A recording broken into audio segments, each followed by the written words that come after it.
મોરબી જિલ્લામાં 10 ડેમ આવેલા છે અને તે પૈકીના માત્ર 2 જ ડેમ 100% ભરાયા છે। જો કે મોરબી અને માળિયા માટે આ સિવાય સમાન મચ્છુ 2 ડેમ હજુ 70% જ ભરાયો છે, જેથી કરીને ચિંતાના વાદળો આગામી વર્ષ દરમિયાન ઘેરાય તો નવાઈ નથી।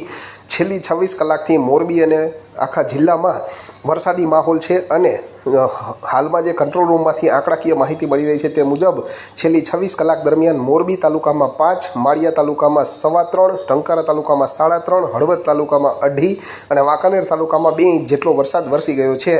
જો કે જિલ્લામાં આવેલા 10 ડેમોની વાત કરીએ તો 10 પૈકીના મચ્છુ 1 અને ઘોડાધ્રોય આ 2 જ ડેમ 100% ભરાયા છે। આ સિવાયના જે 8 ડેમ છે તે હજુ 100% ભરાયા નથી ને ખાસ કરીને મોરબી અને માળિયા તાલુકા માટે આશીર્વાદ સમાન જે મચ્છુ 2 ડેમ છે તે હજુ સુધી 70% જ ભરાયો છે, જેથી કરીને આગામી વર્ષ દરમિયાન પીવાના પાણી માટે અને સિંચાઈના પાણી માટે ચિંતાના વાદળો ઘેરાય તો નવાઈ નથી।